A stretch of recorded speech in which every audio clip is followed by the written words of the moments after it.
If people are dieting now more than ever before, then why are nearly 1 in 3 American adults overweight? Dr. Gundry, who's helped thousands lose weight and feel younger and healthier than ever, says most people are not getting enough fat-burning MCTs from their food. MCTs are a special kind of compound that instead of turning into fat when you consume it, turns into ketones, which is a chemical that breaks down the excess fat in your body. So, by getting more MCTs in your diet, you essentially flip a switch that puts your body in caloric bypass mode, which can flush out excess fat and calories. And he's created an easy way for you to activate caloric bypass right at home. It's called MCT Wellness. This powerful blend of fat-flushing MCT powders and antioxidant-rich polyphenols is designed to help you unlock your body's fat-burning, energy-producing potential. What's even better is that it's a delicious drink. I love how incredible it tastes. All you do is add a scoop to water, enjoy, and watch as you start feeling slimmer and more energized. So, if you want to experience a quick, easy, and effective way to melt pounds fast, go to GundryMD.com/energy and order right now to get up to 53% off your regular price order with a 90-day money-back guarantee. Again, that's GUNDRYMD.com/energy.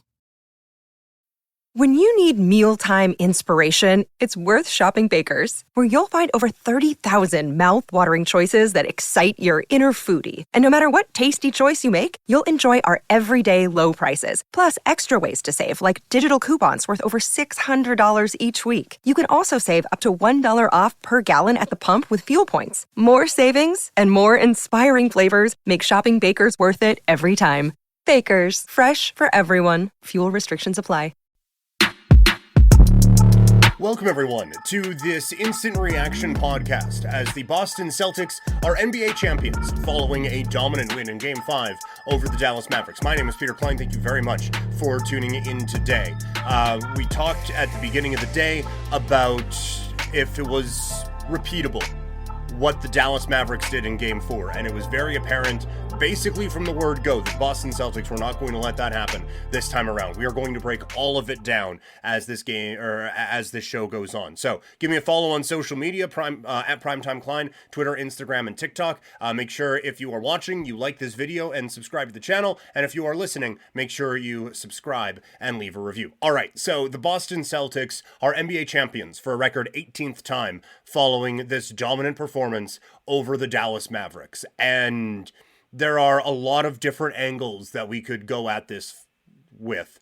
And I think the key to this game for Boston was what they were able to do defensively. They just completely shut down the Dallas Mavericks. And we said in the preview earlier on today that it was going to need to be the perimeter defense of the Celtics, not allowing Dallas to get into the paint. Kristaps Porzingis was in the game, but he was obviously not at his full powers.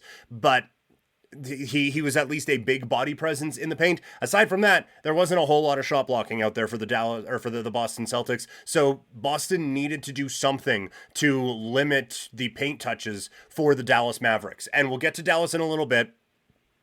I do think maybe they made defending them a little bit easier, but this was still an excellent defensive performance from the Boston Celtics. You could just see right away. It's 2-0. Luka, off of a Boston miss, is bringing the ball up the floor. White chases him down and gets the steal. And it was just, there was something different in the air in this game. There was a different intensity. There was, like, we talked at length about Boston's lack of killer instinct and their lack of putting teams away. This was not going to be that night, and I thought they really set that tone defensively. They were smothering Dallas. It was a blitz, and the pressure forced a lot of turnovers, forced a lot of bad decisions, and really just overwhelmed the Dallas Mavericks, and that allowed them offensively to basically get anything they wanted early on. They jumped out to an early lead and basically didn't let it go the entire way. There'd be a couple of stretches where Dallas would pull to within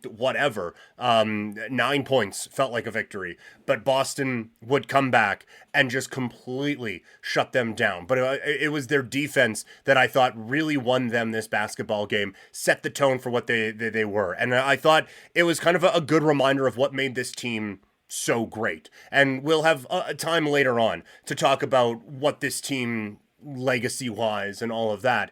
But what made this one of the special teams in the NBA this season was not how dangerous they were offensively. I do think that puts them over the top. But what they're able to do defensively. You have White blocking a lively shot when Dallas is still trying to get back in this game. They had 6 different guys defending Luka at various different times. Drew Holiday was tremendous. Brown and Tatum really setting that tone as the top 2 players on this team, coming up with strong defensive effort after strong defensive effort. It was the defense that got them here, and it's the defense that has them probably right now hoisting the Larry O'Brien trophy. And then on offense, I think they recognized Luka's increased defensive intensity, and I do think that was that was something that kind of caught them off guard in game 4, was how improved Luka was defensively. And so that they kind of understood, like, look, we can't just go at this guy and that's going to be the way it works. Again, he's not super lockdown guy, but it's not just going to be easy breeze by, let's go get some points.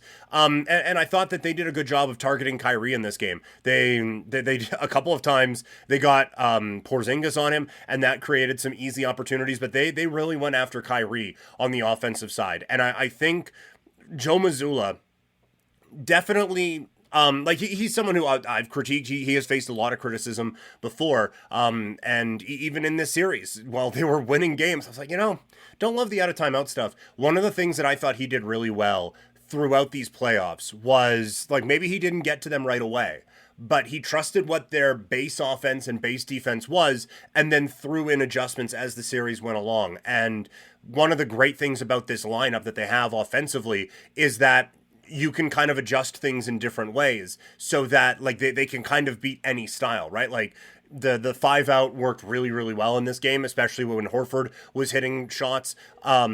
They were able to get some real big, strong paint touches as well, and that gave them a few opportunities. So it was a very versatile offense, and Joe Mazzulla recognized, okay, this didn't work, let's counter to this now. And I thought they did a very good job of taking advantage of that. And then it was Drew Holiday early who was setting the tone with some makes. It was Derek White who was knocking some shots down from distance. Tatum and Brown certainly did theirs, but it was more distribution from Tatum early on. He almost had a double-double by halftime. His playmaking and his distribution were so key to what the Celtics were looking to do. And I thought, while Luka's on-ball defense was improved, once they got him into kind of help actions, then it really did seem like he was lost out there. And so they wouldn't necessarily attack just Luka. They would swing it around and kind of like we kind of dialogued not dialogue. We kind of broke down from game 3, where they set things up in such a way where you're not just going at Luka, but you're now isolating Luka, and he has to make a decision. And for all of his strengths offensively, defensive decision-making isn't one of those. And so there was a few times where they kind of caught him in some actions, and he didn't really seem overly confident in what he was going to do, and that created an edge for Boston in this game as well. So I thought they really did a great job of maximizing the mismatches that they had on the offensive end and taking advantage. And then the big difference from this game, and it's oversimplifying the sport really, they were making their shots. Like, they were getting some pretty good looks in game 4, increasingly good as the game went along. Before, it was just an ass kicking. But there were some moments in the second quarter of game 4 where they were getting some pretty good looks and they weren't falling. Everything was falling for them in this game. They were absolutely knocking down everything from 3. And I firmly believe home court helped in a year where home court, I don't think was that big of a thing in the NBA. Home court, I think, played a huge edge here in the NBA Finals with all of those shots going down for Boston and just the momentum building from a Celtics standpoint. And so now the questions of if you can win with Jaylen and Jason, questions that I had, admittedly, and a lot around Jaylen Brown. And I will say, I've said it before on my podcasts here, and I will say it again. I absolutely 100% underestimated Jaylen Brown. I thought that this contract was going to be an albatross that was eventually going to cost the Boston Celtics, and I couldn't have been more wrong. He was everything that they needed him to be and then some in these NBA Finals, and I loved that when they were pulling the players off when they were up by 20, that Joe Maz pulled the Jays off together as these are the two defining players of this era. And I think a lot of people were trying to make it Kobe and Shaq and see if there was going to be a rift, and there just hasn't been. These two guys were exceptional, and now they move into a different pantheon when talking about them. By just getting that one championship, it moves you into a different stratosphere. And Jason Tatum, I think all of that hit him with about 30 seconds to go, and I watched the Lisa Salters interview before coming in here, and you could just see, like, just astonishment of what he has accomplished, that he is, and regardless of what kid's trying to stir up, he's the best player on an NBA championship team. And a lot of people said he wasn't going to be able to do that. So you love it for him. For Kristaps Porzingis, all the shit he took in New York and Dallas as well gets kind of cast off to Washington to just be a whatever, and is now the X factor of a championship team that helps push them over the top with what he was able to do offensively, and then some of the defensive plays he was able to come up with in this series. He was the one that really gave them the spark, so you feel so happy for him. Drew Holiday is now a two-time NBA champion as one of the, like, I don't even want to call him a role player because that does, I think, greatly diminish what he accomplished with this group, but his versatility and, again, what he was able to do defensively and chipping in offensively as well really gave them such an extra dimension that was so difficult to stop. This was a wonderfully constructed team. Derek White as well, facilitating all of this, being that key on defense with some key blocks in there as well. But the guy who you obviously feel the best about is Al Horford. Second only, until now, second only to Karl Malone in most games played without winning an NBA championship in the postseason in NBA history. At 38 years old, he now gets his.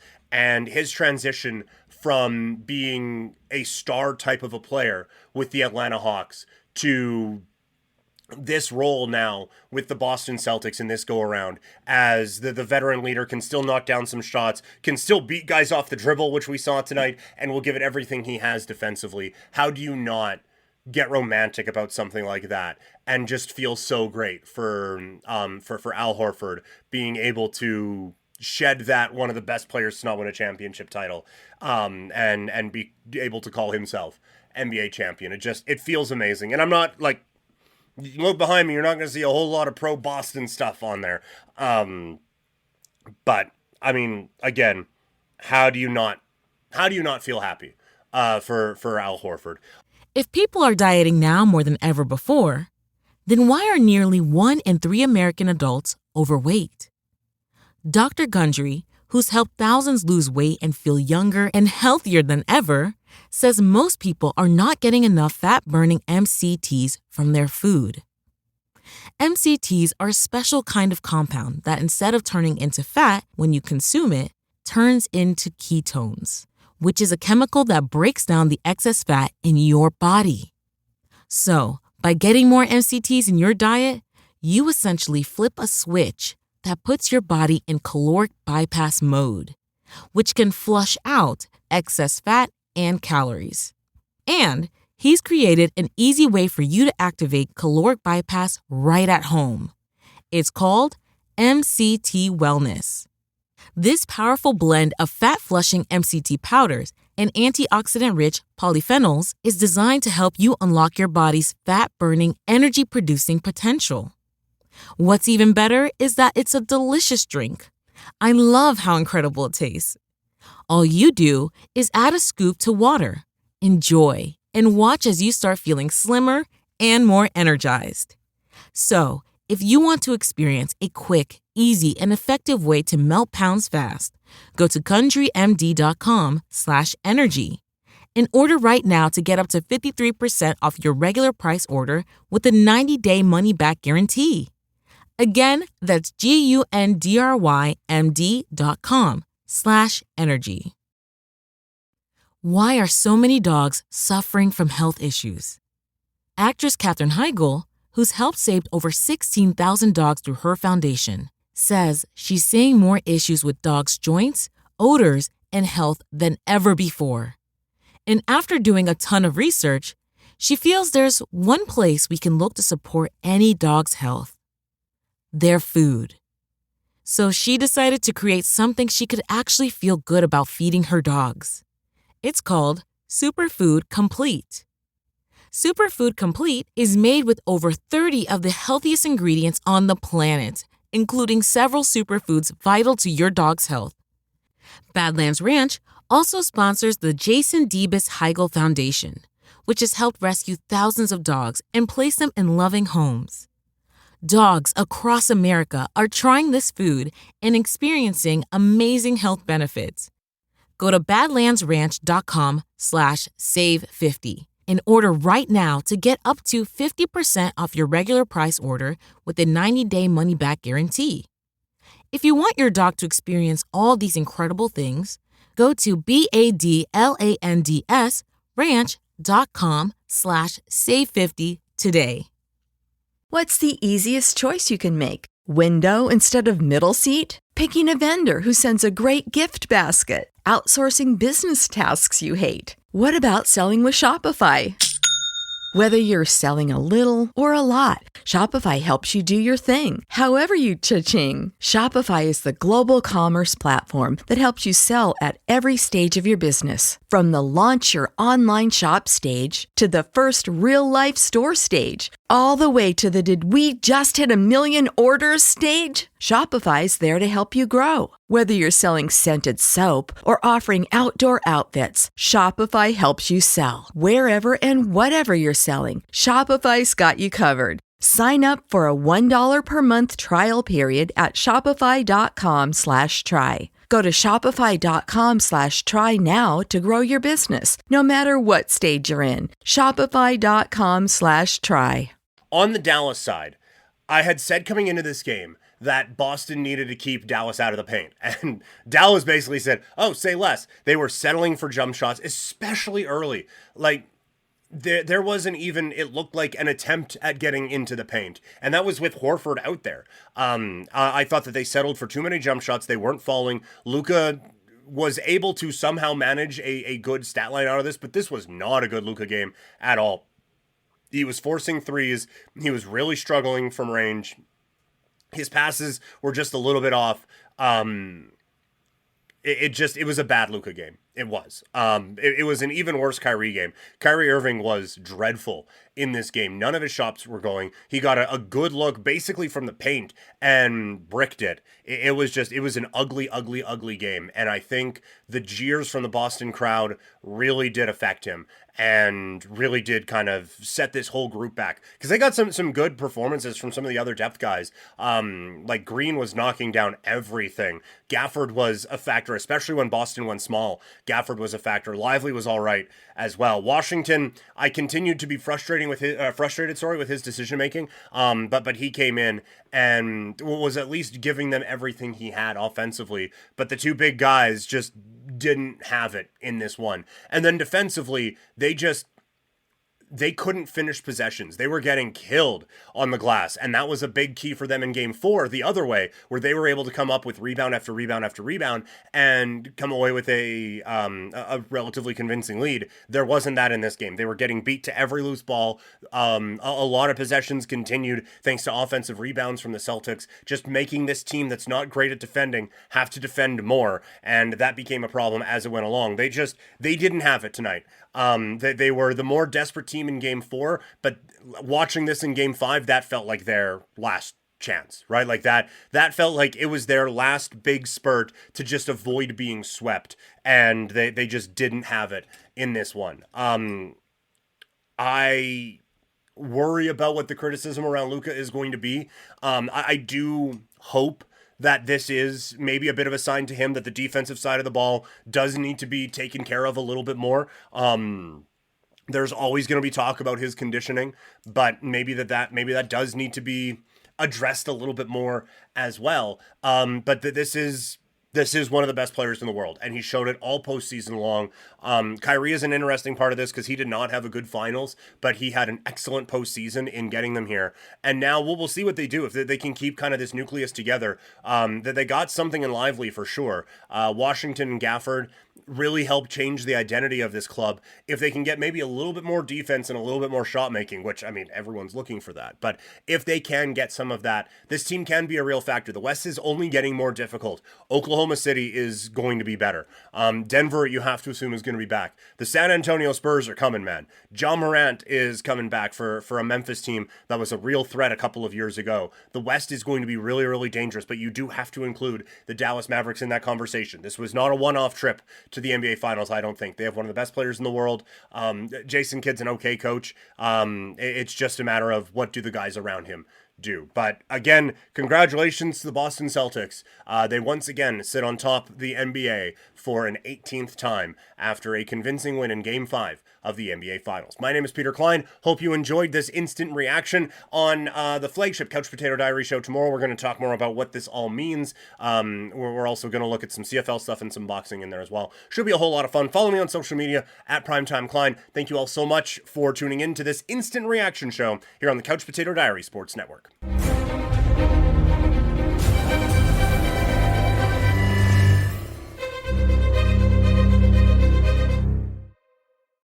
When you need mealtime inspiration, it's worth shopping Baker's, where you'll find over 30,000 mouth-watering choices that excite your inner foodie. And no matter what tasty choice you make, you'll enjoy our everyday low prices, plus extra ways to save, like digital coupons worth over $600 each week. You can also save up to $1 off per gallon at the pump with fuel points. More savings and more inspiring flavors make shopping Baker's worth it every time.